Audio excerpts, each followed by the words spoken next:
Android users, you can now have TYT in the palm of your hand. Our TYT app is available for download in the Google Play Store. Just go to tyt.com/app to find out more. Oftentimes when we hear about Donald Trump nominating judges, it's the Supreme Court. Brett Kavanaugh, Neil Gorsuch, but what about federal judges? Well, a new report looks into how Trump has succeeded in nominating and confirming federal judges who actually end up being the final, say in controversial issues and legislation. So first, let me give you some context about what happened under the Obama administration and what's happening now.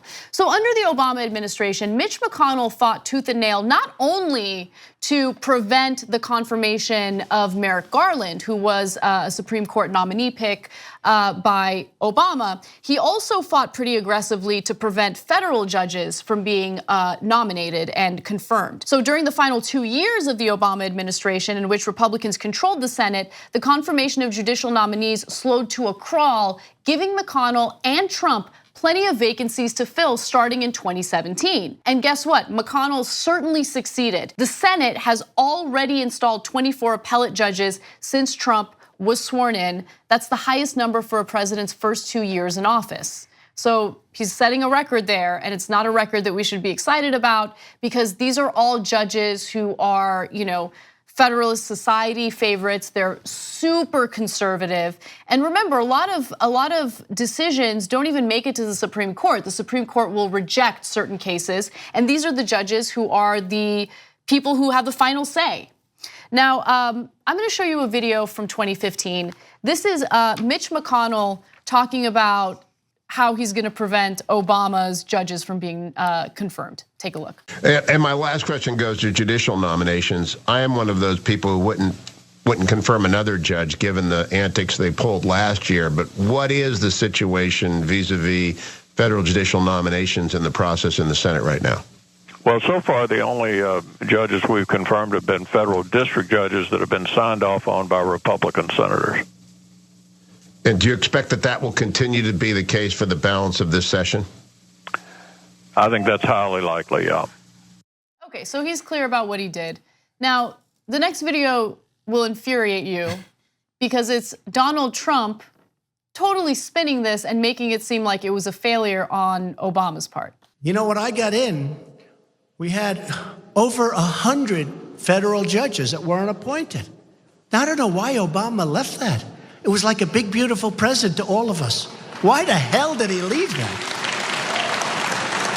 Maybe he got complacent. That's world-changing, country-changing, USA changing, and we're going all out. But we were left the present. I never said this before. It was like the gift from heaven.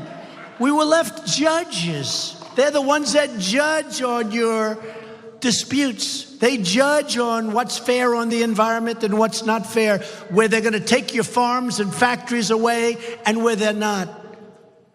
Amazing. It was the gift. Thank you very much, President Obama. We all appreciate it. Thank you. What happened? How did he do that?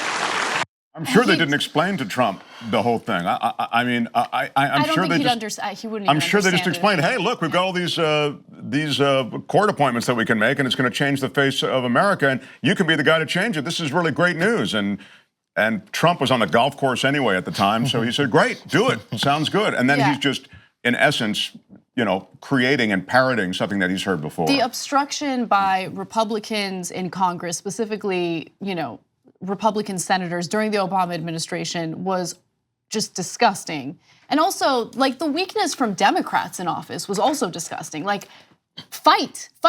There was very little fighting. There was very little, bravery from Democrats at that time, and now we're paying the consequences for that. So there are 179 authorized judgeships for the US Court of Appeals with 24 confirmations and 13 vacancies to fill. Trump and the Republicans have the power to install more than 20% of the judges on the nation's second highest courts. By the way, these confirmations are not based on votes on partisan lines. You have Democrats confirming them as well. So that goes to show you that Democrats, they're incredibly weak when it comes to this stuff. Like Republicans fight. Yeah, the thought was maybe to get them from the Democratic side, to get maybe these guys that are controlling things when you have the presidents there, trying to get some kind of appointees that they'll accept. Oh, if we do someone that's more middle ground, maybe they'll accept it. When over and over again, as we saw on the Hugh Hewitt show when McConnell was there, the plan is to do nothing. He talked about his proudest moments to make sure that this president didn't get a nominee. And that's outside of the Supreme Court nominee.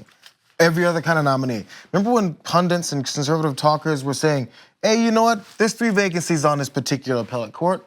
Well, we can work with that many. We really don't need that many judges, do we? For some reason, they suddenly need all these judges. Suddenly the judges are in place.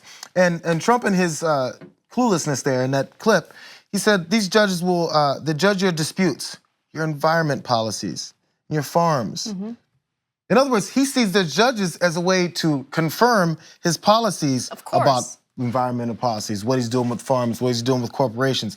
He sees everyone as backing him up or against him, not judging on a case-by-case fair basis as a judge should do with his judgment, but because, hey, I appointed you.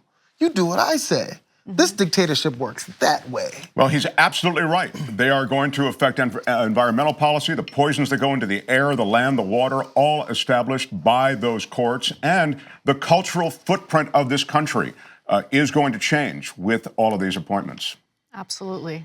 It's depressing. So just remember that this is not an issue that only impacts us while Trump is in office. This is an issue that will have an impact on our politics, on our country for decades. Even Trump understood that. Yeah. He straight up said, it's world changing. It's America changing. Yeah, I mean, this is a cultural toxin, and it may be one of the worst things that this administration does. Yeah, because it has a lasting effect. 2 easy ways to follow the Young Turks. One is hit the subscribe button down below. Then you're a TYT subscriber. And second is ring the bell. And when you do that on YouTube, you're notified of our videos.